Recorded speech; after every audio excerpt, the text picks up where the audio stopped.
ህይወታችን ቆጥበን ያዘን፣ ገድበን ያዘን። አመታት አናስብለትም። ለምን? እርሱ አሁን ሕያው ነው። ዘላለም ማለት ወደ ኋላ ጥንት የሌለው ወደፊት ነገ የሌለው ማለት ነው። በቀኛችሁና በግራችሁ ያልተጠሩ ሰዎች አሉ። በፊታችሁ በኋላችሁ ያልተጠሩ ሰዎች አሉ። አሁን እየጠራን ያለው ጦርነቱን ብቻውን ተዋግቶ ምርኮውን ግን ኑና አብረን እንካፈል እያለ ነው።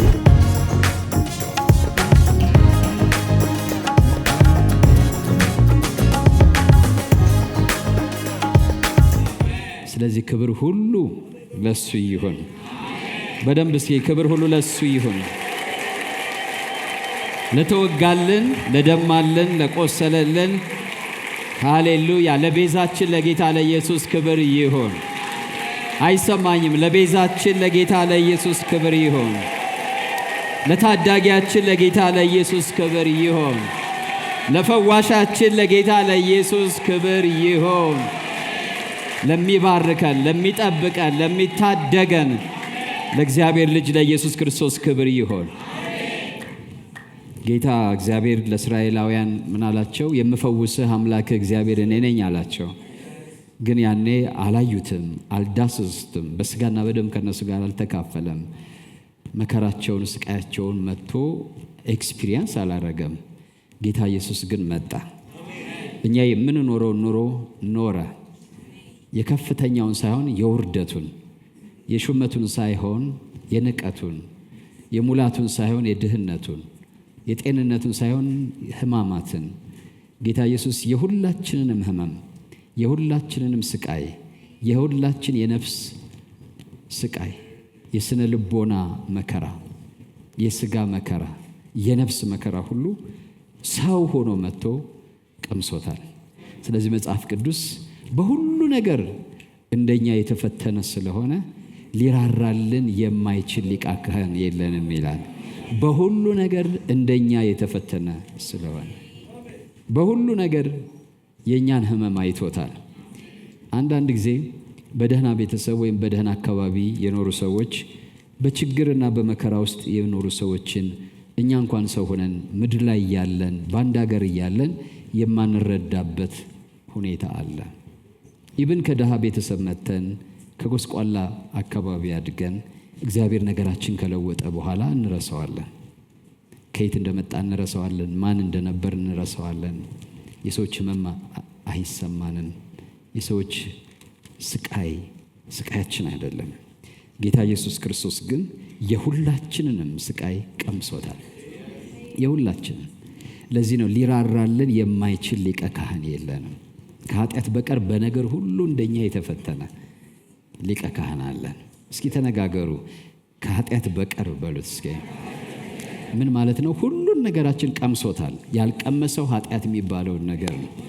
ግን የኃጢአትን ደግሞ ዕዳ ፍዳ ደግሞ ቀምሶታል። ኃጢአቱን ነው እንጂ ያልቀመሰው ኃጢአት የሚያመጣውን መዘዙን ሁሉ ግን ጌታ ኢየሱስ በእኔና በእናንተ ፋንታ ሆኖ ቀምሶታል። ስለዚህ በኃጢአት እንኳን መከራ ሲመጣብን እሱ የኃጢአትን ደስታ አያውቅም፣ የኃጢአትን መከራ ግን ያውቀዋል። እኛ የኃጢአትን ደስታ ነው የምናውቀው። እሱ ደግሞ ኃጢአት በሰው ልጆች ላይ ያመጣውን መከራ ሁሉ ቀምሶታል። ስለዚህ ይራራልናል፣ ይራራልናል። ራርቶ ይፈውሳል፣ ራርቶ ነፃ ያወጣል፣ ራርቶ ቀንበር ይሰብራል፣ ራርቶ የዘላለም ሕይወት ይሰጣል። ጌታ ስሙ ይባረክ። ርኅሩህ የሆነው ጌታ ስሙ የተባረከ ይሁን። አሁንም ብታመሰግኑት በጣም ደስ ይለኛል።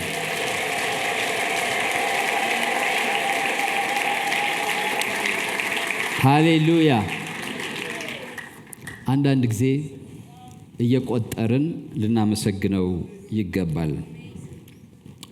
ስለዚህ ስናመሰግን ዝም ብለን እንደ ብሉ ያለ በሆነ ድብስብስ ነገር ውስጥ ያለ ኢሚጀሪ የሆነ ስዕላዊ የሆነ ሳይሆን መጥቶ ፍቅሩን፣ መጥቶ ርኅራኄውን፣ መጥቶ ቸርነቱን በአካል የገለጠውን አምላክ ነው የምናመሰግነው።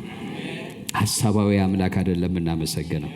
በሰው ብልሃት የተፈጠረ አምላክ አይደለም የምናመሰግነው። ስለዚህ በደንብ ልናወድሰው ይገባል።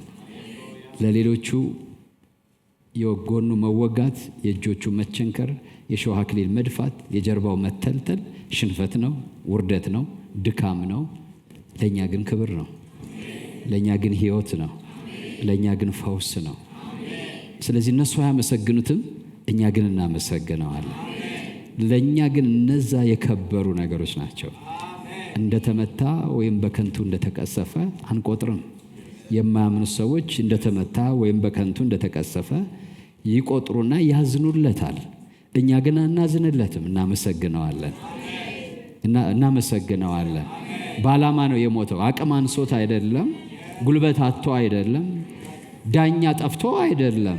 ወዶና ፈቅዶ ነፍሱን ስለ ኃጢአት ቤዛ አድርጎ ነው የሰጠው። የሚታዘንለት አቅም አጥቶ ፍትህ አጥቶ የተጠቃ ነው። ጌታ ግን ፍትህ አጥቶ አይደለም፣ አቅም አጥቶ አይደለም። ነፍሴን በገዛ ፈቃዴ ይሰጣታለሁ ብሎ ራሱን ለኃጢአተኞች፣ ለበሽተኞች፣ ለድውያን ለኛ አሳልፎ ሰጥቶ ነው። ስለዚህ ርኅራሄ እንዳጣ፣ እንዳደግ፣ እንዳቅመ ቢስ፣ እንደተቸገረ፣ እንደተቀሰፈ ቆጥረን አናለቅስለትም። እንደ ታዳጊያችን ግን እንሰግድለታለን። እንደ ፈዋሻችን እናመሰግነዋለን። እንደ ቤዛችን እናከብረዋለን። እያንዳንዱን ቁስል እናከብረዋለን። እያንዳንዱን ሕመም እናከብረዋለን። ክብር ለጌታ ይሁን። እናመልከዋለን። ጣዖት አይደለም፣ ፍጡር ስላልሆነ። ስለዚህ ለቁስሉ እንሰግዳለን። የሾህ አክሊል ለደፋው፣ በሾህ ለተበሳው ራሱን እንሰግዳለን፣ ፍጡር ስላልሆነ። ለእግሮቹ እንሰግዳለን። ለስዕል አይደለም እንሰግደው፣ በትክክል ለተቸነከሩ እግሮቹ እንሰግዳለን። በእነሱ የዘላለም እስራታችን ተፈተዋል። ለተወጋው ጎኑ እንሰግዳለን። የኃጢአት ስርየት የሆነ ደም ፈሶልናል እዛ። ክብር ለጌታ ይሁን። ስለዚህ የሰው ልጆች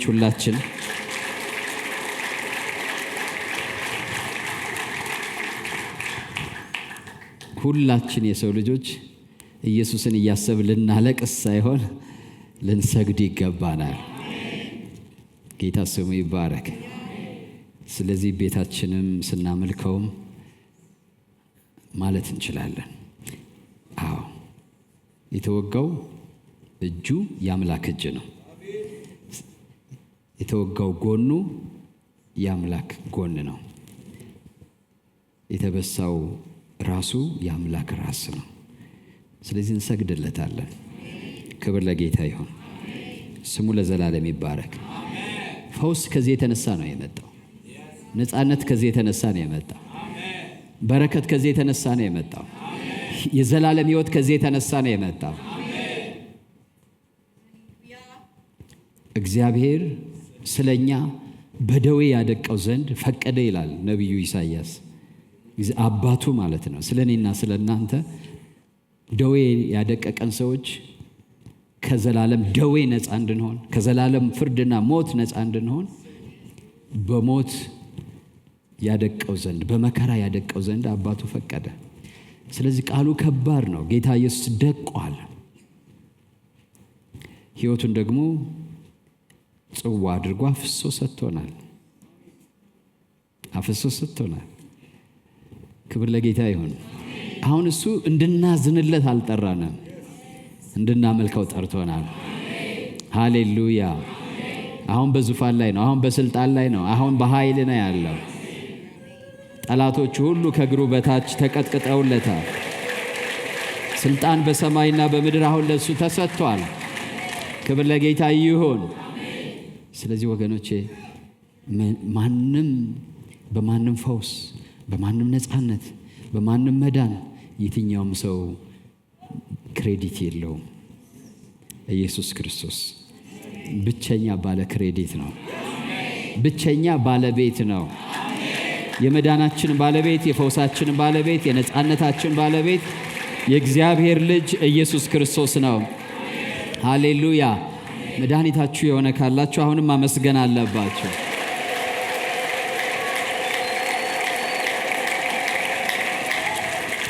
አሁንም ደግማችሁ ማመስገን አለባችሁ።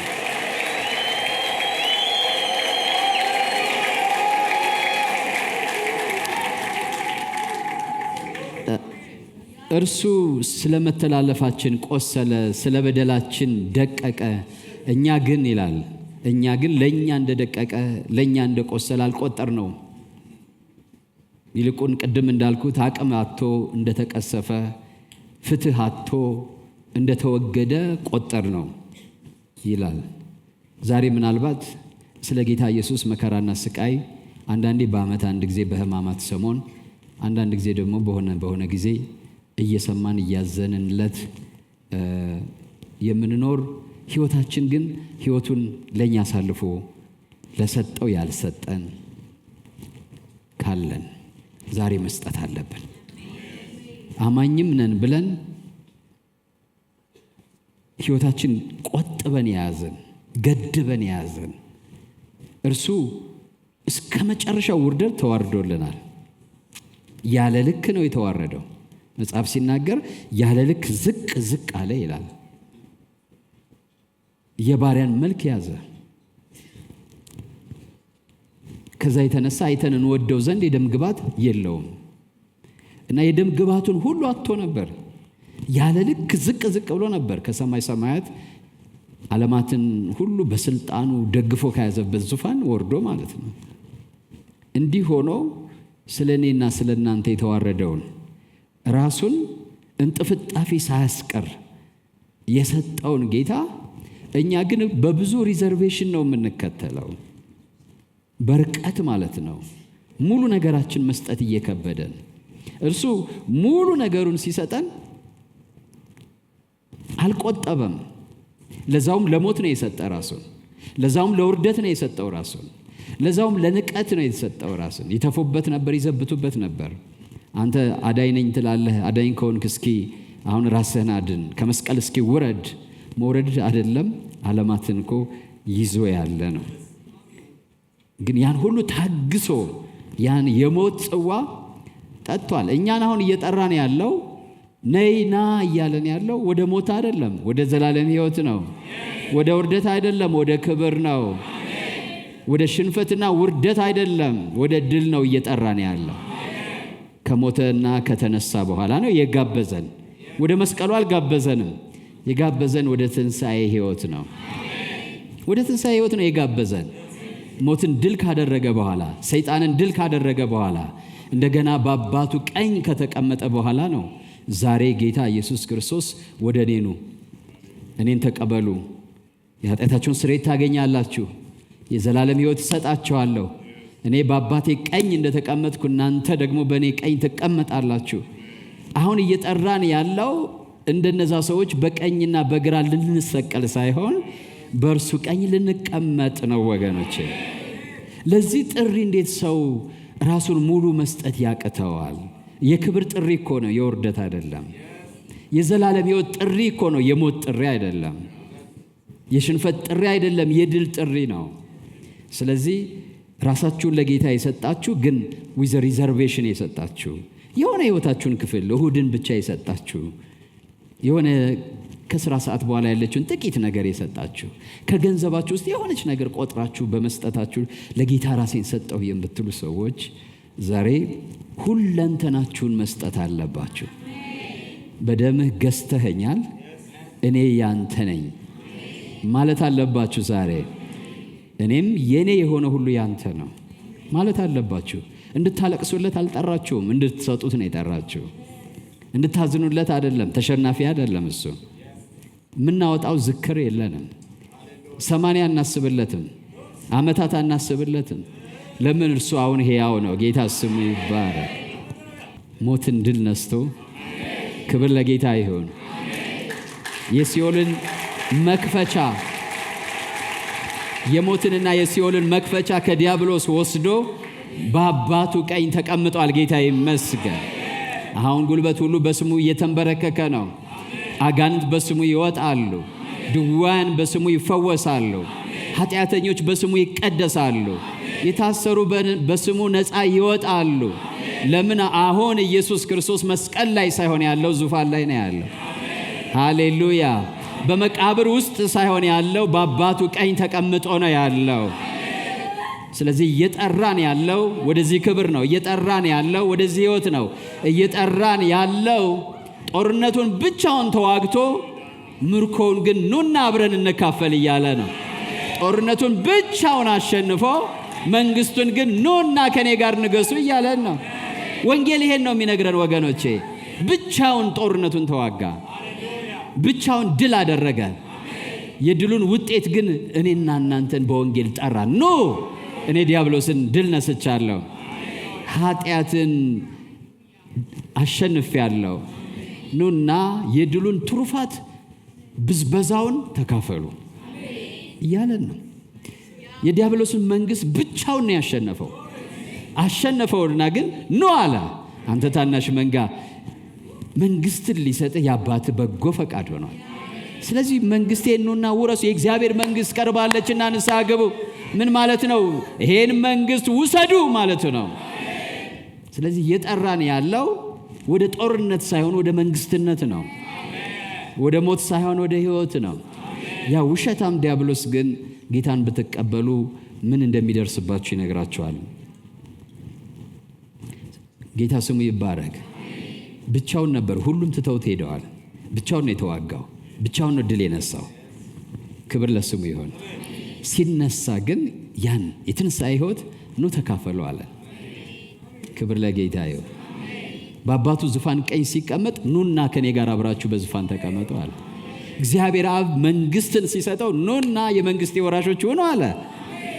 ከሱ ጋር አብረን እንድንወርስ ጋበዘን፣ ጠራን።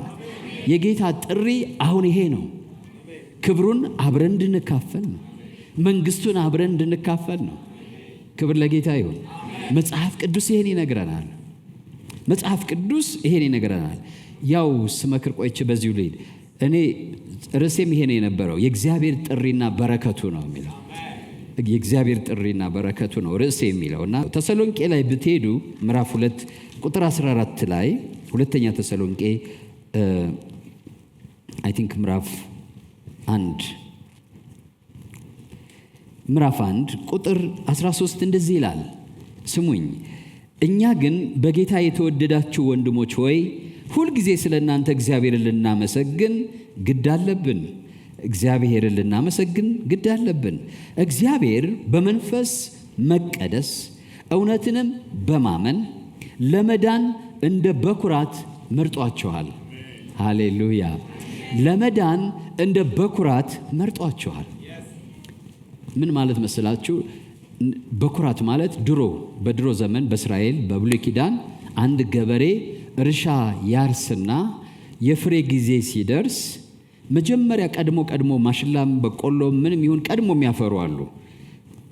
ገና ማበብ ሲጀምሩ ምልክት ያደርግና ለእግዚአብሔር ይለያል። በኩር ይባላሉ እነሱ። ከዛ ሌላው ገና ሳይበስል ቀድሞ ይበስላል። እነዛን ይቆርጥና ሰብስቦ ወደ እግዚአብሔር ቤተ መቅደስ ወስዶ ይሄ በኩራት ነው ብሎ ለእግዚአብሔር ይሰጣል። አሁን የዓለም ሃርቨስት ቀን፣ የዓለም መከር ቀን እየደረሰ ነው። ዓለም አንድ ቀን በእግዚአብሔር ፍርድ ትታጨዳለች። ያጨዳ ቀን ሳይደርስ ግን በመንፈስ ቅዱስ መቀደስና በእውነት እምነት እንድትድኑ እግዚአብሔር እንደ በኩራት መርጧችኋል ይላል። ማለት ከዚህ ከሚጠፋው ዓለም ሕዝብ መካከል እግዚአብሔር አምላክ የሚነገረንን እውነት የምናምነውን ሰዎች እና በመንፈስ ቅዱስ የምንቀደሰውን ሰዎች ለመንግስቱና ለአባቱ በኩራት እንሆን ዘንድ መርጦናል። ጌታ ስሙ የተባረከ ይሁን። እርሻውን ትልቁን ማሳ አስቡትና ዓለም ማሳ ነው። ትልቅ ማሳ ነው የዓለም ሕዝብ። ከዛ ውስጥ ግን እውነትን ሲሰሙ፣ አሁን ቅድም ያወራሁትን እውነት ሲሰሙ፣ ልባቸው ሲመሰክርባቸው ለዚህ እውነት ራሴን እንሰጣለሁ ብለው በእውነትና በመንፈስ ቅዱስ የሚድኑት ሰዎች የእግዚአብሔር በኩራቶች ናቸው። በኩር ሁልጊዜ በብሉይ ኪዳን ለማን ነው? ለእግዚአብሔር ነው። ከሰው መካከል እናንተን እግዚአብሔር እንደ በኩራት መርጧችኋል ይላል። ክብር ለጌታ ይሁን። በዚህ ግን አያቆምም። ቀጥሎ እንደዚህ ይላል። ለዚህም ይላል የተመረጥንበት ምክንያት ማለት ነው። ለዚህም የጌታችን የኢየሱስ ክርስቶስን ክብር ለማግኘት አያችሁ፣ የጌታችን የመድኃኒታችን የኢየሱስን ክብር ለማግኘት በወንጌላችን ጠራችሁ ይላል። የወንጌል ጥሪ የሞት ጥሪ አይደለም፣ የውርደት ጥሪ አይደለም፣ ሃይማኖትም የመቀየር ጥሪ አይደለም። ብቻውን ተዋግቶ ድል የነሳውን ድል፣ ብቻውን ተዋግቶ ያሸነፈውን ሞትን አሸንፎ ሕይወትን ለሰው ልጆች አዘጋጅቷል። የዲያብሎስን መንግስት አሸንፏል። አሁን መንግስት የራሱ ሆናለች። ስልጣን በሰማይና በምድር አሁን የኢየሱስ ክርስቶስ ነው። ስለዚህ በወንጌል እግዚአብሔር እየጠራችሁ ያለው የልጁን የኢየሱስ ክርስቶስን ክብር እንድትካፈሉ ነው። ለሞቱ ሳይጠራን ሊሞት ሲል ልብ ከሚነካው ነገር ውስጥ በዮሐንስ ወንጌል ምዕራፍ 19 ላይ ሊይዙት መጡ። ይዘው አስረው አስደብድበው አስገርፈው ከዛ በመስቀል ለማሰቀል በመጡ ጊዜ በዛ ምሽት ማንን ትፈልጋላችሁ አላቸው። የናዝሬቱን ኢየሱስን አሉት። ከዛ የናዝሬቱ ኢየሱስ እኔ ነኝ አላቸው። እንግዲያውስ እነዚህን ተዋቸው አለ። እነዚህን ተዋቸው። ስለዚህ ጌታ ኢየሱስ ክርስቶስ አይ ከኔ ጋር ሙቱ አላለም። የመጣው ስለ እነሱ ሊሞት ነው እና ብቻውን ተጋፈጠው። ኢቭን አባቱ እንኳን ትቶት ነበረ፣ በደዌ ያደቀው ዘንድ ፈቀደ። እግዚአብሔር ፊቱንም ሰወረበት እና ኤሎሂም ኤሎሂም ላማ ሰበቅታኒ፣ አባቴ አባቴ ለምን ተውከኝ? ስለዚህ ማንም ከእሱ ጋር አልነበረም። ኢቭን ሰማይ፣ ፀሐይ፣ ጨረቃ ብርሃናቸውን ነፍገውታል። ፍጥረት ሁሉ ማለት ነው።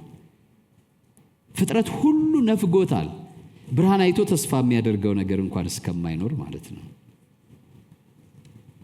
ስለዚህ ኢየሱስ ስለኔና ስለናንተ የኔና የናንተን መከራ፣ የኔና የናንተን ቅጣት፣ ጠላታችን ዲያብሎስን፣ ጠላታችን ሞትን ኢየሱስ ብቻውን ነው የተጋፈጠው።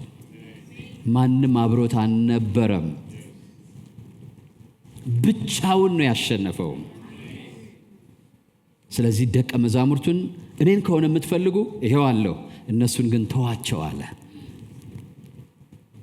ስለ እነሱ ራሱን አሳልፎ ሰጠ። ስለኛ ራሱን አሳልፎ እኔና እናንተም ብንኖር ያን ጊዜ እነሱን ተዋቸው፣ ወደ ቤት ሂዱና ረፉ ነው የሚለው።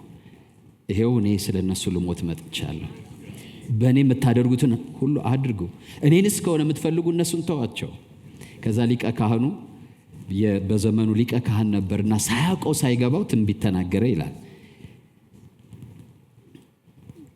የዓለም ሕዝብ ሁሉ ከሚጠፋ አንድ ሰው ቢሰቀል ይሻላል ብሎ ተናገረ። ዮሐንስ ሲናገር ይሄን ከራሱ አልተናገረም፣ ሊቀ ካህን ስለነበረ በመንፈስ ተናገረ ይላል።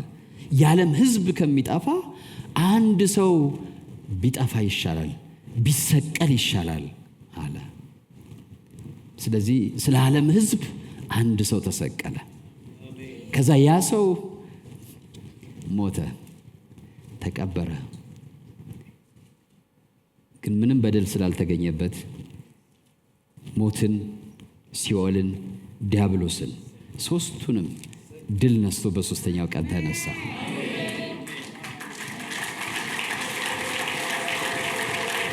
ሲነሳ ደቀ መዛሙርቱን ከዛ በኋላ እንግዲህ ሂዱ አለ እና ለፍጥረት ሁሉ ወንጌልን ስበኩ። ወንጌል ማለት የምስራች ማለት ነው። ይህን የምስራች ሂዱና ስበኩ። በእኔ ያመነ የዘላለም ሕይወት አለው፣ የማያምንብኝ ግን ሕይወት የለውም አለ። ግብዣ መጣ። አሁን ምን አለ ጳውሎስ ሲናገር ለተሰሎንቄ ሰዎች፣ በዚህ እኛ በምንሰብከው የእውነት ወንጌል እና በመንፈስ ቅዱስ እግዚአብሔር ለመዳን መርጧችኋል። እንደ በኩራት ለመዳን እንደ በኩራት የመረጣችሁ ደግሞ የጌታን የኢየሱስ ክርስቶስን ክብር እንድትካፈሉ ነው። ለዚህ ተጠርታችኋል። ክብር ለጌታ ይሁን። ለዚህ ምን ብላችኋል? ተጠርታችኋል። ለዚህም የጌታችን የኢየሱስ ክርስቶስን ክብር ለማግኘት በወንጌላችን ጠራችሁ። ወንጌል ደወል ነው። ኑና ምሳ ሰዓት ደርሷል ብሉ እንደሚባለው ደወል ማለት ነው። ኑ ዲያብሎስ ተሸንፏል። ኑ ኃጢአት ተሸንፏል። ኑ የዲያብሎስ መንግስት ፈርሷል። መንግስቴን ተካፈሉ ነው። ሕይወቴን ተካፈሉ ነው። ድሌን ተካፈሉ ኑ የሚል ጥሪ ነው። በዚህ በወንጌላችን የኢየሱስ ክርስቶስን ክብር ልትካፈሉ ጠራችሁ ይላል። እግዚአብሔር ስሙ ይባረክ። የእግዚአብሔር ጥሪ እና በረከቱ ነው ርዕሴ። የእግዚአብሔር ጥሪ ይሄ ነው። ክብር ለስሙ ይሁን።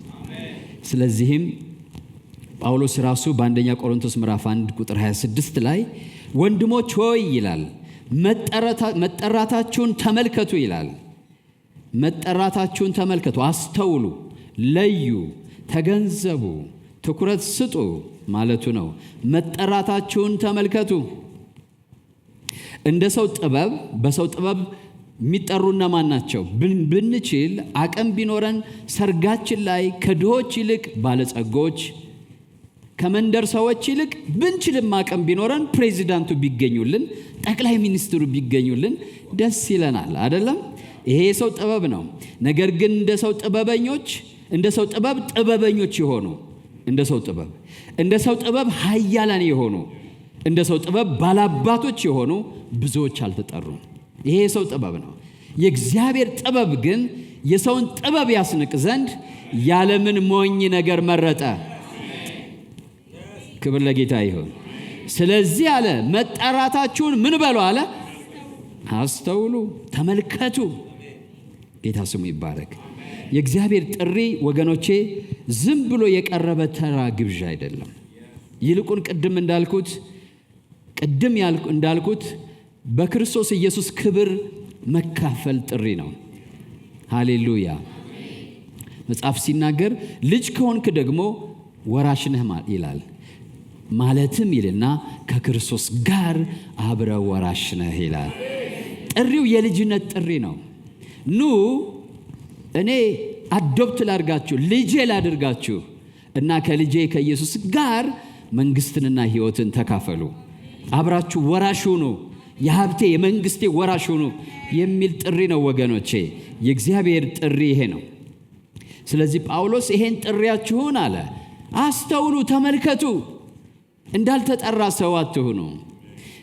በቀኛችሁና በግራችሁ ያልተጠሩ ሰዎች አሉ። በፊታችሁ በኋላችሁ ያልተጠሩ ሰዎች አሉ። ጎረቤታችሁ አብሮ የሚኖር በቤታችሁ ውስጥ ያለ አብሯችሁ የሚሰራ ከናንተ ትንሽ ቀደም ያለ ከናንተ የተሻለ የተማረ ጥሩ ሃይማኖትም ያለው ወይ ጥሩ ስልጣን ያለው ወይ ጥሩ ገንዘብ ያለው ግን እናንተ የተጠራችሁበትን ጥሪ ያልተጠራ አለ። ስለዚህ እናንተ አለ ባለሀብት አልተጠራም፣ ባለጸጋ አልተጠራም፣ አዋቂ አልተጠራም፣ ጠቢብ አልተጠራም። እናንተ ግን ተጠርታችኋል፣ ተጋብዛችኋል፣ ወደ መንግስቱ ተጋብዛችኋል፣ ወደ ክብሩ ተጋብዛችኋል፣ በአባቱ ቀኝ ወደ ተቀመጠበት ስፍራ ተጋብዛችኋል። ለምንድነው በዚህ ዘመን ሰው ወደ ሞት የተጋበዘ ያህል? ለሞት እንኳን ሰው ሆ ብሎ ይወጣ ይል እንዴ? አገር ተደፈረ፣ ድንበር ተወረረ ሲባል እኮ ሰዎች ሆ ብለው አገሬ ብለው ይወጣሉ። አሁን ግን እግዚአብሔር አገር ተደፈረብኝ አላለም፣ ድንበር ተወረረብኝ አላለም። እግዚአብሔር ምንድን ነው ያለው? ኑና ከልጄ ጋር የዘላለም ሕይወት ተካፈሉ ነው ያለው። የልጄን ክብር ተካፈሉ ነው ያለው። ለምንድን ነው ራሳችን የማንሰጠው? ጥሪያችን ስላላስተዋልን ነው። ለምን እንደተጠራን አላስተዋልንም። ለየትኛው ክብር እንደተጠራን አላስተዋልንም። አንዳንዶቻችን ሳናቀው ሃይማኖት ይመስለናል። እኛም ልክ ኦርቶዶክስ የሚባል ሃይማኖት አለ፣ ካቶሊክ የሚባል ሃይማኖት አለ፣ ጆሆባ ዊትነስ የሚባል ሃይማኖት አለ፣ ሙስሊም የሚባል ሃይማኖት አለ፣ ፕሮቴስታንት የሚባል አለ፣ ፕሮቴስታንት የሚባል ሃይማኖት። ጥሪያችን ግን ወደ ሃይማኖት አይደለም ወገኖቼ፣ ወደ ልጁ ወደ ኢየሱስ ክርስቶስ ክብር ነው የተጠራ ነው። ስለ ሃይማኖት አትቅኑ፣ አትናደዱ፣ አትከራከሩ። የተጠራ ነው የሆነ ሃይማኖት ልንመሰርት አይደለም። የሆነ ሃይማኖት ጠበቃ ልንሆን አይደለም። ከሆነ ሃይማኖት ጋር እንድንዋጋ አልተጠራንም። ይብን ለሃይማኖት አይደለም ለእግዚአብሔር ልንዋጋ አልተጠራንም። ተዋግቶ ጨርሶ ነው የጠራን። ልንጠብቀው አልተጠራንም። ሊጠብቀን ነው የጠራን። ሊያከብረን ነው የጠራን ወገኖቼ። መንግስት ተወስዶበት አብረን ከሱ ጋር ዘምተን መንግስት ልናስመልስ አይደለም። መንግስት አስመልሶ ነው የጠራን። ጌታ ስሙ የተባረከ ይሁን። መንግስተ ሰማያት አሁን ወደ እናንተ መጥታለች አለ። ማን ያመጣት? የእግዚአብሔር ልጅ ኢየሱስ ክርስቶስ። ዲያብሎስ የወሰደውን መንግስት መልሶታል። ያን የተመለሰ መንግስት ሊያወርሰን ነው የጠራን። መጠራታችን ልናስተውለው በጣም ይገባል ወገኖቼ። ክብር ለጌታ ይሁን። እኔ ዝም ብዬ እናንተ ዝም ብላችሁ ወደ ኋላ ኮቴያችሁን ወደ ኋላ ብታዩ ከየት እንደመጣችሁ እንዴት እንደመጣችሁ ብትመለከቱ ለማንም ክሬዲት የማትሰጡት መለኮታዊ ምስጢር በሕይወታችሁ ውስጥ አለ።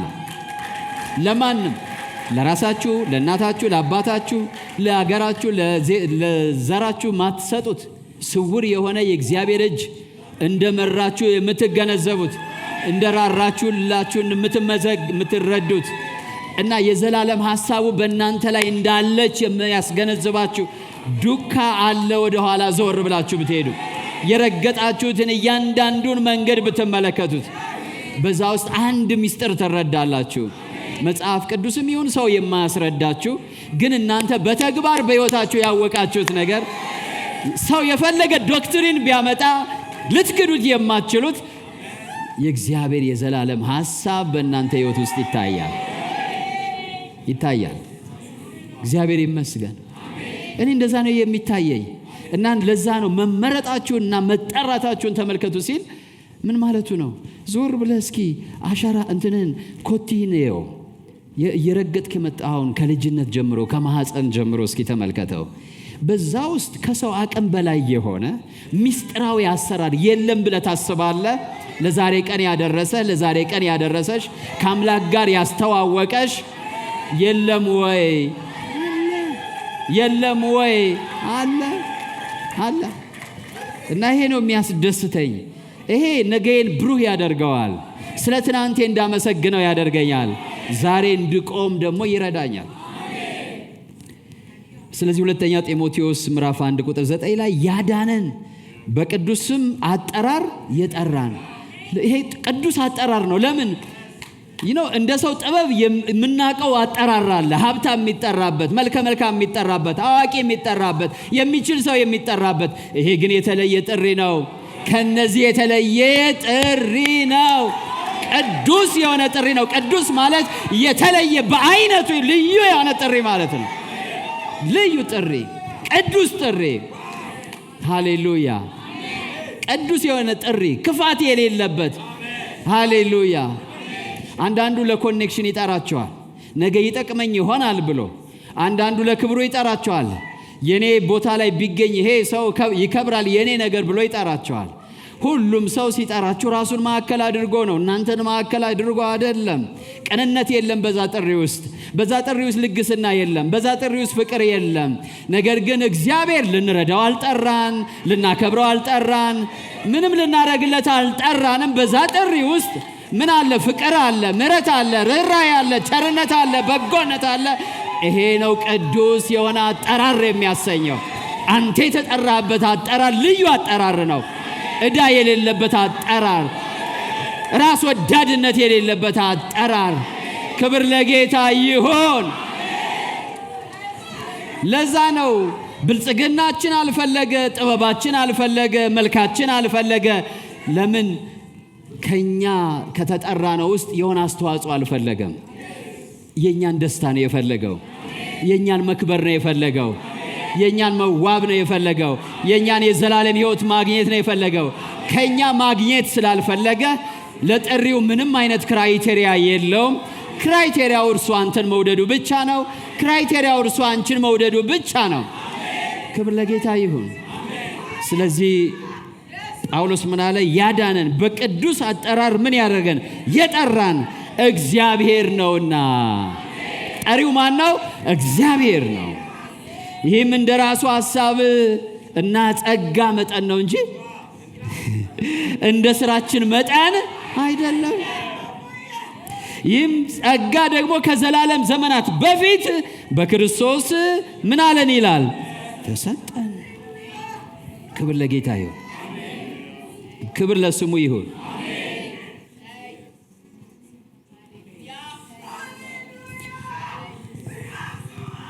ይሄ ጥሪ እዚሁ ላይ ሲናገር ጥሪው ከኃጢአት መዳን፣ ከሞት መዳን፣ ከዲያብሎስ እጅ መዳን ብቻ አይደለም። ደግሞ ወደ ክብር መግባት፣ ወደ ሕይወት መግባት። ወደ አለመጥፋት እና ወደ ሕያውነት መግባት ነው። ማውጣት ብቻ አይደለም፣ ማስገባትም ያለበት ጥሪ ነው። ክብር ለጌታ ይሁን። ስለዚህ ይሄ ተመልከቱ የተባልነው ጥሪ፣ አስተውሉ የተባልነው ጥሪ ቅዱስ ጥሪ ነው። በባህሪው ማስተዋል ያለብን ምን አይነት ጥሪ ነው? ቅዱስ ጥሪ ነው። ልዩ ጥሪ ነው። እግዚአብሔር ቅዱስ እንደሆነ ሁሉ የእግዚአብሔር ነጸብራቅ የሆነ ጥሪ ነው። ቸርነት ያለበት፣ በጎነት ያለበት፣ ምሕረት ያለበት። ኃጢአተኞች ነን ስንጠራ ምሕረት አለ በዛ ጥሪ ውስጥ። ደካሞች ነን ስንጠራ ምሕረት አለ በዛ፣ ብርታት አለ በዛ ጥሪ ውስጥ። ድሆች ነን ስንጠራ የእግዚአብሔር ቸርነት አለ፣ ልግስና አለ በዛ ውስጥ።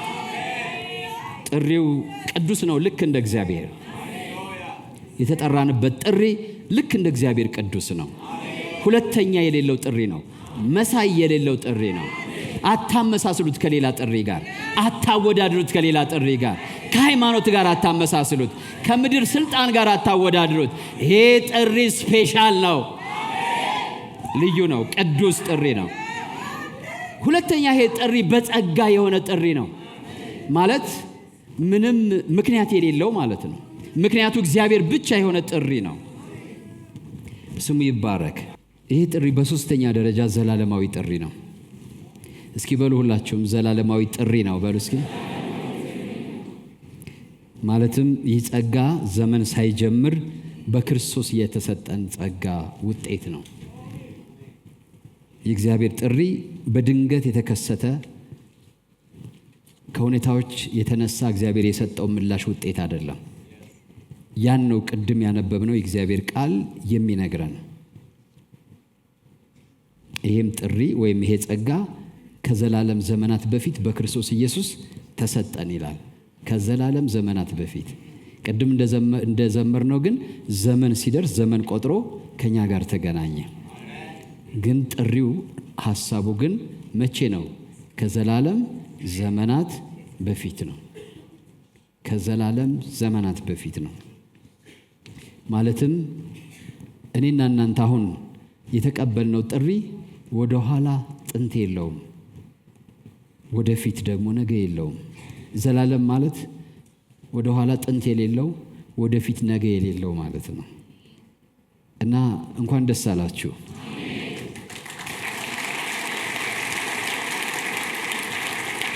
ምን ማለት ነው?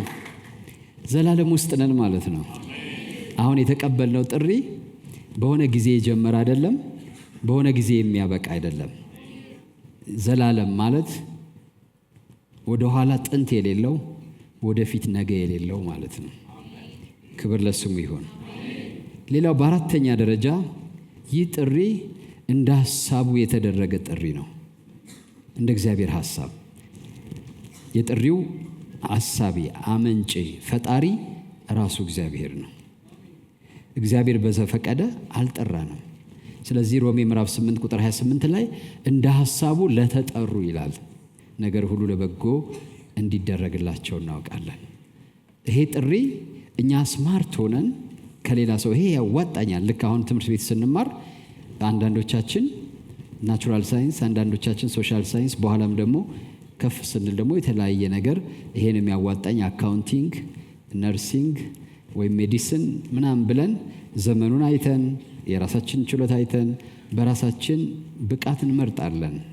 እንደኛ ሐሳብ ማለት ነው። ይሄ ሰማያዊ ጥሪ ግን እንደማን ሐሳብ ነው?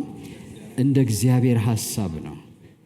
እንደ ሐሳቡ ለተጠሩ ይላል። ስለዚህ ጥሪው ልባችሁ ሲያንኳኳ፣ ድምፁ ሲሰማችሁ ምን ያመለክታል? ይህ ጥሪ አንደኛ መነሻ ጊዜው አሁን አይደለም። ዛሬ ለምሳሌ ጌታን ሰዎች ተቀበሉ። መነሻውና መጀመሪያው ዛሬ አይደለም። ይሄ ከዘላለም ዘመናት በፊት በክርስቶስ ኢየሱስ የተሰጣቸው ጸጋ ነው። ክብር ለጌታ ይሁን። ለዚህ ቀን የተሰጣቸው ጸጋ ነው። ዘላለም ነው። ይሄ ደግሞ ሐሳቡ የማን ሐሳብ ነው? የእግዚአብሔር ሐሳብ ነው። እኛ ያላማከለ እና እኛን ያላማከረ ሐሳብ ነው። እኛን አያማክርም፣ እኛንም አያማክልም። ራሱ እግዚአብሔር ከዘላለም ዘመናት በፊት በክርስቶስ ኢየሱስ ልጆቹ ልንሆን አስቀድሞ ወሰነን። ከዛ ወደዚህ ልጅነት ጠራን። ስለዚህ ሐሳቡ የማን ሐሳብ ነው? የእግዚአብሔር ሐሳብ ነው። እቅዱ የማን እቅድ ነው? የእግዚአብሔር እቅድ ነው። ያንተ ያንቺ የኔ አይደለም። ይሄ መግባቱ ይሄን የጥሪያችንን ባህሪ ስንረዳ ሕይወታችን የተደላደለ የማይነቃነቅ የጸና ይሆናል። በጥሪያችን አንፈራም፣ አንሰጋም፣ አንደነግጥም። ስሜታዊ ጥሪ አይደለም፣ ጊዜያዊ ጥሪ አይደለም። የሆነ ድካሟን ደብቃ ያገባች ሴት ሁልጊዜ ልትሰጋ ትችላለች። ድካሜ አንድ ቀን ይወጣ ይሆን? የሆነ ውሸት ነገር ደብቆ ለምሳሌ ልጅ ኑሮት ልጅ የለኝም ብሎ ያገባ ባል ሁልጊዜ ያ ነገር ይወጣ ይሆን ብሎ ከሚስቱ ጋር በሚኖረው ኑሮ ሊሰጋ ይችላል። ያልታወቀ ነገር ነው። እግዚአብሔርና እኔና እናንተን ሲጠራ ፊት ለፊት የሆነ ተሰውሮበት የሆነ ነገራችን አሳምኖት ችሎታ አላት፣ ችሎታ አለው፣ አቅም አላት፣ አቅም አለው ብሎ አይደለም የጠራን። የራሱ ዕቅድ ውጤቶች ነን። ከመፈጠራችን በፊት የታሰበ ነው። መልካምም ክፉ ሳናደርግ ማለት ነው። ችሎታም ምንም ሳይኖረን እግዚአብሔር ይሄን ጸጋ በክርስቶስ ኢየሱስ የሰጠን ከዘላለም ዘመናት በፊት ነው። ጊዜው ሲደርስ ግን ልክ ጊዜው ሲደርስ ኢየሱስ ክርስቶስ እንደተወለደ እኛ ደግሞ ጊዜው ሲደርስ ወንጌል ሰማን። ጊዜው ሲደርስ ጌታ ኢየሱስን ተቀበለን። ጊዜው ሲደርስ ይሄን ጥሪ ተቀበለን። ይሄን ጥሪ ችላ ማለት ግን በጣም ሞኝነት ነው። ስለዚህ የጥሪው ባህሪ አራተኛው የእግዚአብሔር ሐሳብ ያመነጨው ነው። ከእግዚአብሔር ሐሳብ የመነጨ ነው። ከጅማሬው እስከ ፍጻሜው አስቀድሞ በወሰነው ዓላማ ላይ የተመሰረተ ነው። ከመለኮታዊ ፈቃዱ ጋር የሚስማማ ነው። የእያንዳንዳችን ጥሪ ደስ ይበላችሁ። እውነት እነግራቸዋለሁ። እግዚአብሔር ስሙ ይባረክ። ግን ጥሪው ጊዜ አለው እና ሂደት አለው። ጥሪው ጊዜና ሂደት አለው። እንግዲህ ከዘላለም ዘመናት በፊት ማለት የሰው ልጅ ሳይፈጠር ዓለም ሳይፈጠር ማለት ነው። ይሄ ጸጋ የተሰጠን ከዛ ለዚህ ጸጋ ደግሞ ጊዜው ደርሶ ተጠራን። ስለዚህ ሂደት አለው። አስቀድሞ ያወቃቸውን ይላል ሮሜ 8:30 ላይ አስቀድሞ ምን ያላቸውን ያወቃቸውን እነዚህን ደግሞ ጠራቸው ይላል። ስለዚህ ከመጠራታችን በፊት ታስበናል። ጌታ ይመስገን። ታውቀናል። እስኪ ታውቂያለሁ በሉ እስኪ። እና ሳያውቅ አይደለም የጠራን እና አንድ ቀን ሲያውቀን ዲስኳሊፋይ አያረገንም። እያወቀ ነው የጠራን። ጌታ ስሙ የተባረከ ይሁን። አንድ ቀን አውቆን እግዚአብሔር አያስወጣንም፣ ገምግሞ አያባርረንም። ክብር ለስሙ ይሁን። አስቀድሞ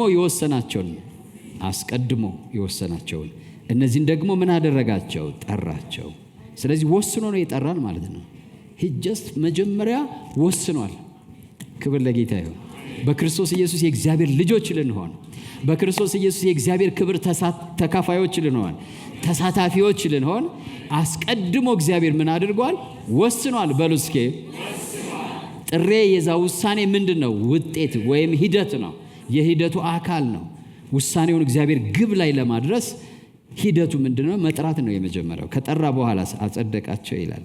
የጠራቸውን እነዚህን ደግሞ ምን አደረጋቸው? አጸደቃቸው። ምን ማለት ነው እንዴ? ይሄ ደስ ይላል። የጠራቸውን እንዴ ማን ይቀድማል? መጠራት። ከመጽደቅ ማን ይቀድማል? መጠራት። ብዙ ሰው ለመጽደቅ ነው። የጠራቸውን እነዚህን ምን አደረጋቸው? ምን ማለት ነው? አንድ ሰው ተጠራ፣ ለጥሪው የማይመጥን ሆነ፣ እንዲመጥን አደረገው እንደማለት ነው። ስለዚህ ጥሪው ይቀድማል ማለት ነው። የጠራው ሰውዬ ኃጢአተኛ ነው። የተጠራው ሰውዬ ምን አይነት ነው? እኔ ኃጥአንን እንጂ ጻድቃንን ልጠራ አልመጣሁም። ጠርቶስ ምን ያደርጋቸዋል? ያጸድቃቸዋል ማለት ነው። ስለዚህ ጥሪው ለጻድቃን የመጣ አይደለም። ጠራቸውና ከዛ ምን አደረጋቸው? ጸደቃቸው። ተጠርተን ነው የጸደቅ ነው። ጌታ ይመስገን። ጸድቀን አይደለም የተጠራ ነው። ንጹህ ሆነን አይደለም የተጠራ ነው። ተገቢ ሆነን አይደለም የተጠራ ነው። ጥሪው ይቀድማል። ከጥሪው ደግሞ ውሳኔው ይቀድማል። ወሰነ እግዚአብሔር። ከዛስ ኃጢአተኛ ነህ፣ ዱርዬ፣ ሌባ፣ አጭበርባሪ፣ ውሸታም፣ ለምንም አይደለም ለሰማይ መንግስት ለምድር መንግስት የማይገባ የማይመጥን ነን። ግን ጠራቸውና አጸደቃቸው። አጸደቃቸው። ክብር ለጌታ ይሁን። ጥሪ ይቀድማል በሉ እስኪ። ከዛ የጠራቸውን ሰዎች ለመንግስቱ ፊት እንዲያደርጉ እንዲበቁ አጸደቃቸው። ለልጅነት እንዲበቁ አጸደቃቸው። ከልጁ ጋር ክብርን መውረስ እንዲችሉ አጸደቃቸው። ክብር ለጌታ ይሁን። ስሙ ለዘላለም ይባረክ። ደስ አይላችሁም? በጣም ደስ ይላል። ስለዚህ እግዚአብሔር ጻድቃንን አልጠራም፣ ኃጢአተኞችን ጠራ። እነዛን ኃጢአተኞች ምን አደረጋቸው? አጸደቃቸው። እግዚአብሔር ባለሀብቶችን ክቡራንን አልጠራም፣ ያለምን የተናቀ ነገር ጠራ፣ ያለምን የተዋረደ ነገር ጠራቸው፣ አጸደቃቸውና አከበራቸው። ስለዚህ የከበረን መጥራት አልፈለገም። እግዚአብሔር ጠርቶ ምን ማድረግ ነው የፈለገው? ማክበር ነው። የጸደቀን መጥራት አይደለም እግዚአብሔር የፈለገው። ጠርቶ ምን ማድረግ ነው? ማጽደቅ ነው። ማጽደቅ ነው። ለዚህ ነው ይህን ጥሪ ማስተዋል ያለብን።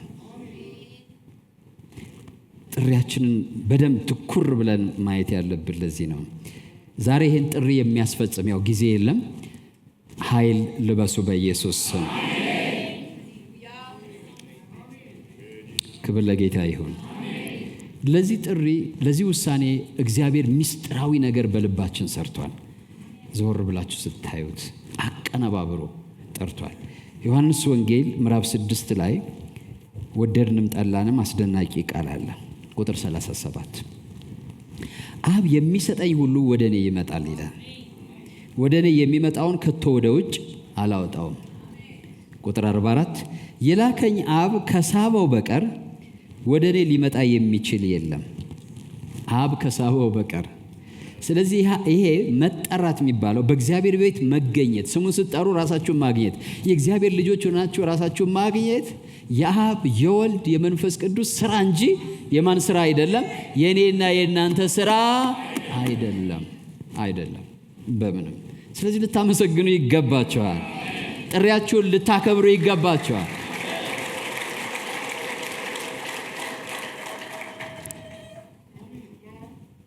የላከኝ አብ ከሳበው በቀር ስቦን ነው ሳበን ይላል። መሐሊ ነው። ካንተ ኋላ እንሮጣለን። አሁን ጌታ ጌታ ያልነው አስቀድሞ እሱ ምን ስላደረገ ነው? ሳበን። he attracted us።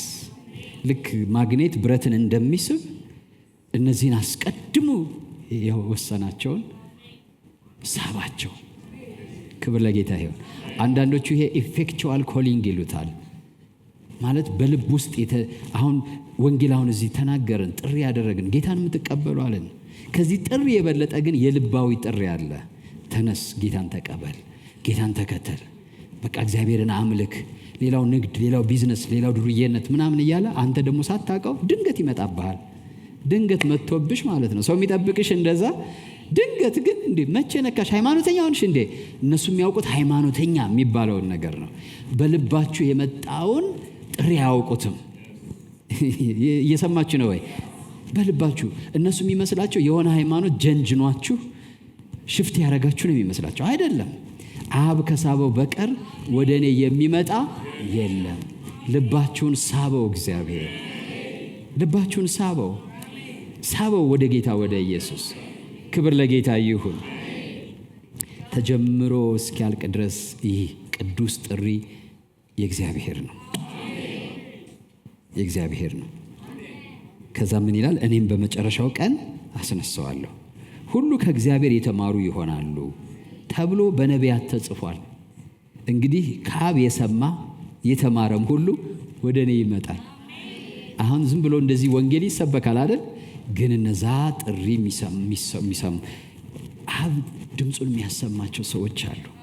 በዚህ ከተማ፣ በዚህ ሀገር፣ በዚህ ምድር ወንጌል ወጥታችሁ ስትሰብኩ እናንተ ለዚህ ጆሮአቸው እየተናገራችሁ አብ ደግሞ ለውስጠኛው ጆሮአቸው ይናገራቸዋል። ጌታ ስሙ ይባረክ።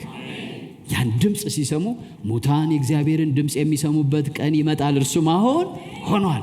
እና እናንተ ወንጌል እየተናገራችሁ እነዛ ሙታን የእግዚአብሔርን ልጅ ድምፅ ይሰሙታል። እርሱም አሁን ሆኗል እኮ ነው የሚለው። መቼ ሆኗል ነው የሚለው? አሁን ሆኗል። ስለዚህ ከአብ የሰማ ከአብ የተማረም ወደ እኔ ይመጣል አለ። እንዴት አይነት ጥሪ ነው! የመጣችሁት ከአብ ሰምታችሁ ነው። ከአብ መስማታችሁን እንኳን አታውቁም። ልባችሁ ግን ሰምቷል። ልባችሁ ሰምቷል። መንፈሳችሁ ሰምቷል። እግዚአብሔር ያን ድምፅ አሰምቷችኋል።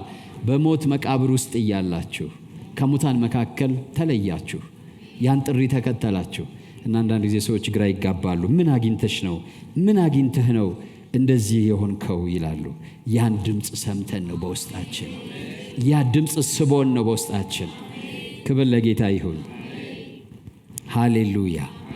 ይህ ጥሪ ዘላለማዊ በረከት አለው። ጥሪው ወደ በረከት ነው። ዘላለማዊ በረከት አለው። ስሙ ይባረክ። አንደኛ ጴጥሮስ ምዕራፍ 3 ቁጥር 9 ክፉን በክፉ ፋንታ ወይም ስድብን በስድብ ፋንታ አትመልሱ። ለምን? በዚህ ፋንታ ባርኩ እንጂ። ይሄ ሰው ሁሉ የሚያደርገው ነው። ለምን? በረከትን ልትወርሱ ለዚህ ተጠርታችኋልና። ጥሪያችሁ ምን ለመውረስ ነው? በረከትን ለመውረስ ነው። እናንተ ስፔሻል ናችሁ። ስለዚህ ሌላው የሚያደርገውን አታድርጉ ይላል። ስለዚህ ጥሪያችን ዘላለማዊ በረከት አለበት። የዘላለም ሕይወት ተካፋይነት፣ ከክርስቶስ ጋር አብሮ መንገስ፣ ከክርስቶስ ጋር አብሮ መክበር ያለበት ጥሪ ነው። ሁለተኛው ሕይወት ጥሪያችን ሁለንተናዊ በረከትም አለበት። እግዚአብሔር ለሚወዱት እንደ ሐሳቡ ለተጠሩት ነገር ሁሉ ለበጎ ይደረግላቸዋል። ነገር ሁሉ ተቀናብሮ ለነሱ መልካም ይሰራላቸዋል ይላል። በዚህ ጥሪ ውስጥ መለኮታዊ ቅንብር አለ። ዲቫይን ፕሮቪደንስ አለ። ኢፍ ዩ አር ኮልድ አክቹዋሊ እና የተጠራችሁ ሁላችን የተጠራን ሁላችን የመግቦት የሚባል በሕይወታችን አለ። እግራችን የሚያቀና ግንኙነታችን የሚቀርጽ የምናደርገውን ነገር የሚያስተካክል እኛ እንዲሁ ድንገቴዎች አይደለንም። የመለኮታዊ ቅንብር ውጤቶች ነን። እንደ ሐሳቡ ለተጠሩ ነገር ሁሉ ተያይዞ ለምን ይደረግላቸዋል? ለበጎ ይደረግላቸዋል። ይሄ ማለት ሁለንተናዊ በረከት አለ። ጥሪ ያላቸው ሰዎች፣ እግዚአብሔር የጠራችሁ ሰዎች you have to be conscious of this። የዚህ ነገር ኮንሽስነስ ያስፈልጋል። የእግዚአብሔር ስውር እጅ በሕይወቴ ላይ አለች። ነገር ሁሉ እግዚአብሔር ለበጎ እየሰራልኝ ነው። ከምን የተነሳ? እንደ ሐሳቡ የተጠራው ሰው ስለሆንኩ፣ የእግዚአብሔር ሐሳብ ውጤት ስለሆንኩ፣ ጥሪ ስላለ በሕይወቴ ላይ እንደማንም ሰው አይደለሁም። የእግዚአብሔር ጥሪ በሕይወቴ ላይ አለ። ክብር ለጌታ ይሁን። የእግዚአብሔር ጥሪ ያለባቸው ሰዎች የእግዚአብሔር ሥራ በሕይወታቸው ላይ አለ። ላይገነዘቡት ይችላሉ፣ ላያውቁት ይችላሉ፣ ላይቀበሉትም ይችላሉ። አንዳንድ ጊዜ ለምን? እነሱ የሚያስቡት ሌላ ነው፣ እግዚአብሔር የሚያስበው ስለ ሕይወታቸው ሌላ ነው። ግን የእግዚአብሔር ጥሪ ያላቸው ሰዎች ሁሉ የእግዚአብሔር እጅ በሕይወታቸው ሁልጊዜ ይሰራል። ብቻቸውን አይደሉም። ጥሪ የነበረውን እስራኤልን ሕዝቡን ታስታውሱታላችሁ? ታስታውሳላችሁ? ሰራዊትም ቢነሳበት በእግዚአብሔር ፈቃድ ነው። እሱም የሆነ ነገር ቢያደርግ በእግዚአብሔር ፈቃድ ነው። ሁሉ አሁን እንኳን የዓለም ታሪክ በዚህ ጊዜ እንኳን በእስራኤል ላይ ያለው የዓለም ታሪክ የእግዚአብሔር እጣት ያለበት ነው። አብደውም ይናገሩ፣ ጤነኛ ሆነው የሚናገሩ የማን እጣት አለበት? የእግዚአብሔር እጣት አለበት። ለምን? የተመረጠ ሕዝብ ስለሆነ። አንቺ የተመረጥሽ ሴት፣ አንተ የተመረጥክ ወንድ የእግዚአብሔር እጣት በአንተ ላይ አለ። ያንተ ሕይወት ያንተ ነገር ብቻ አይደለም። ለምን? ጥሪ በአንተ ሕይወት ላይ አለ። እስራኤል ዝም ብሎ አይነት እንደሌላ ሕዝብ አይደለም። አንተም እንዲሁ አይነት ዝም ብለ ሰው አይደለም። በአንተ ላይ ልዩ ምልክት አለ። ጥሪ የሚባል ነገር አለ። ለዘላለም ሕይወት ተጠርተሃል። በእግዚአብሔር የዘላለም ሐሳብ ተጠርተሃል። ያን ጥሪ ተቀበልክ አይደለም? በቃ እግዚአብሔር ነገርህን እያቀናበረ ነው። በሁለንተናዊ በረከት ውስጥ ነው ያለኸው። በሁለንተናዊ በረከት ውስጥ ነው ያለኸው። ይሄን መረዳት በጣም ያስፈልጋል። የሚያስፈልገው ከኛ ዘንድ ምንድን ነው? እሺ ማለት ብቻ ነው። እሺ ምላሽ መስጠት። መጠራታችሁንና መመረጣችሁን ታጸኑ ዘንድ ከፊት ይልቅ ምን በሉ ይላል? ትጉ። ሁለተኛ ጴጥሮስ ምዕራፍ 1 ቁጥር 10 ትመረጡ ዘንድ አይልም። ተመርጣችኋል። ምን ትሉ ዘንድ ነው የሚለው? ታጸኑ ዘንድ ነው የሚለው እንጂ ትመረጡ ዘንድ አይልም። ብዙ ሰው ይሄን ክፍል ሲያነበው ይመረጥ ዘንድ አይነት ብሎ ነው የሚያነበው። አይደለም። you are already chosen። መመረጣችሁን ታጸኑ ዘንድ ማለት according to the calling ማለት ነው። እየሰማችሁ ነው? አንድ ሰው ሐኪም ነው፣ ተመረቀ አይደለም? በሜዲሲን ቢመረቅ ሐኪም ነው። ከዛ ሄዶ ሲመረምር ወይም በተግባር ሲያከናውን ሜዲሲን ተምሮ የተመረቀ መሆኑን ምን ያደርጋል? ያጸናል። እየሰማችሁ ነው? ምን ያደርጋል? ሐኪም አይሆንም። እየሰማችሁ ነው? በማከም አይደለም ሐኪም የሆነው፣ ሐኪም ስለሆነ ነው የሚያክመው። እዚህም ላይ ያለው እያለ ያለው ትመረጡ ዘንድ አይደለም እያለ ያለው፣ ተመርጣችኋል። መመረጣችሁን ደግሞ በዚህ ምድር በምታደርጉት ትጋት አረጋግጡ። ሄሎ። ብዙ ሰው ግን እንደዚህ አይደለም የሚያነበው ወገኖች። የሚያነበው ምንድን ነው? እንደ አስቀድሞ መመረጥ የሚባል የለም። ስለዚህ እንድመረጥ ምን አናለሁ? ጌታን እቀበላለሁ፣ እንድመረጥ እቀደሳለሁ። ኖ እንደሱ አይደለም። ተመርጣችኋል። መመረጣችሁን ግን በስራ አሳዩ፣ በስራ አጽኑ፣ ስታብሊሽ አድርጉ ነው የሚለው። ተነስተን እንጸልያለን። ምናልባት ለዚህ ጌታ ሕይወታችሁን ያልሰጣችሁ ካላችሁ፣ ጥሪውን ብዙ ጊዜ ሰምታችሁ ደግሞም ወይም በከፊል ደግሞ ሙሉ ሕይወታችሁን ያልሰጣችሁ ካላችሁ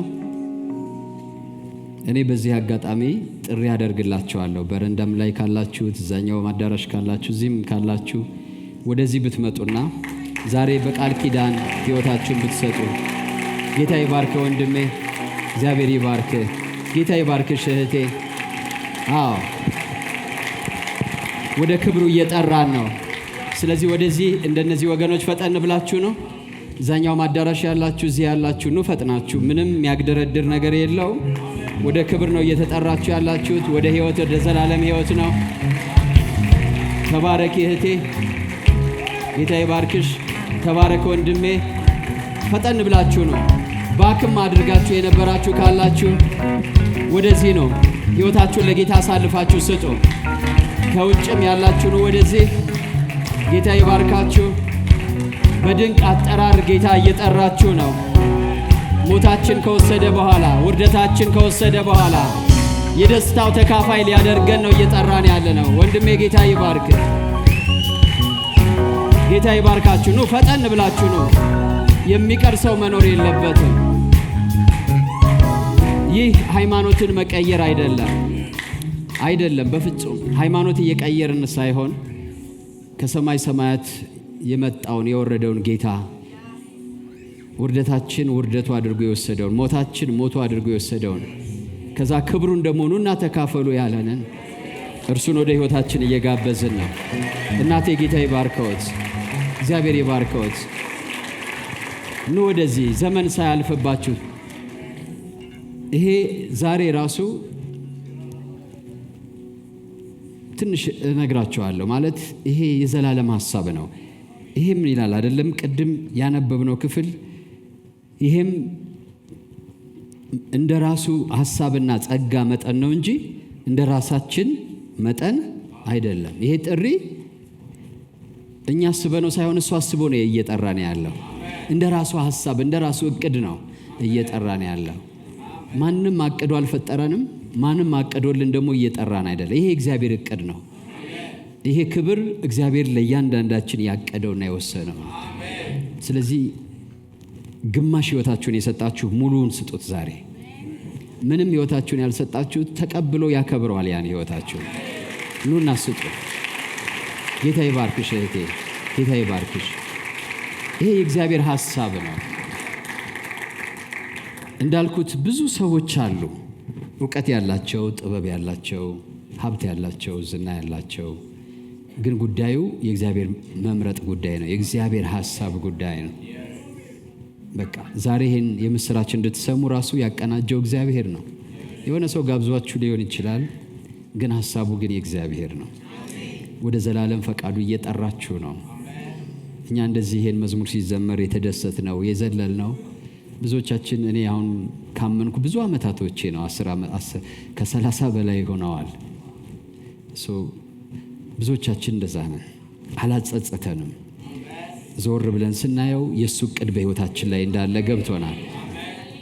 ድሮ አልገባንም፣ እንደዚህ ስንጠራ አልገባንም። ኋላ ግን ገብቶናል። ስለዚህ ዛሬ እላችኋለሁ። እንደው ባይገባችሁም እስኪ ጌታ ራሴን ልስጥህና ሌው ብላችሁ ስጡት። ጌታ ያስረዳችኋል።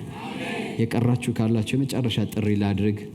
ከየትኛውም አቅጣጫ መምጣት ትችላላችሁ። ከውጭ ከበረንዳም ከአዳራሽም ከዚህም ከነሱ ጋር ከመጡት ጋር ልጸልይ ስለሆነ ከመጸለይ በፊት ይህን ጥሪ ችላ ሳትሉ ኑ ወደዚህ። ምናልባት ጥሪ ላይ ይደገም ይችላል። እግዚአብሔር አምላክ ዛሬ እንደዚህ አይነት ጥሪ እንድንሰማ ሲያደርገን የራሱ ሐሳብ የራሱ እቅድ ነው እና ችላ አትበሉ። እዚህ የመጣችሁ ደግሞ ጌታ ይባርካችሁ፣ ምላሽ ስለሰጣችሁ። ይሄ በጸጋ ለሆነ ጥሪ፣ በስራችን ላልሆነ ጥሪ ምላሽ ስለሰጣችሁ ጌታ ይባርካችሁ። እጃችሁን አንሱና አብረን እንጸልያለን። እኔ የምለውን አብራችሁኝ በሉ። እግዚአብሔር አምላክ ሆይ እኔ ኃጢአተኛ ነኝ።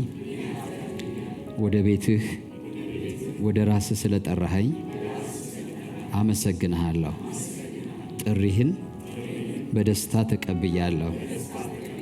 ጌታ ሆይ ልጅ ኢየሱስ ክርስቶስ ስለ ኃጢአቴ እንደተሰቀለ፣ ስለ ኃጢአቴ እንደሞተ፣ ስለ እኔ ደግሞ እንደተነሳ አምኛለሁ።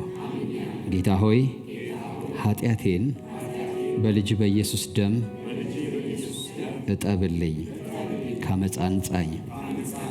ዛሬ ልጅ አድርገህ ተቀበለኝ። ዓለምን፣ ሰይጣንን፣ ስራውን ክጃለሁ። ኢየሱስ ክርስቶስን የሕይወቴ ጌታ አዳኝ አድርጌ ተቀብያለሁ። ጌታ ሆይ ስለ ተቀበልከኝ፣ ኃጢአቴን ይቅር ስላልከኝ፣ ልጅ ስላደረግከኝ አመሰግንሃለሁ። በኢየሱስ ስም አሜን። እንኳን ደስ አላችሁ፣ እንኳን ደስ አለሽ፣ እንኳን ደስ አላችሁ። እንኳን ወደ እግዚአብሔር መንግሥት መጣችሁ። እንኳን ደስ አላችሁ። ይህ እግዚአብሔር ቸርነት ነው። እንኳን እግዚአብሔር ለዚህ አበቃችሁ። እንኳን ደስ አላችሁ ብላችሁ አጨብጭቡላቸው። ዌልካም ወደ እግዚአብሔር መንግሥት፣ ወደ እግዚአብሔር ቤተሰብ እንኳን ደህና መጣችሁ። ወደ እግዚአብሔር ቤተሰብ እንኳን ደህና መጣችሁ።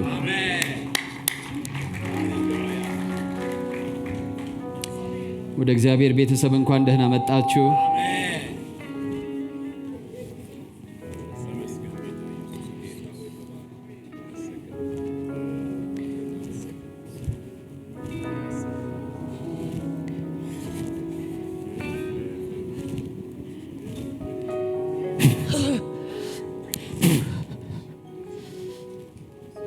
በኢየሱስ ስም ተባረኩ።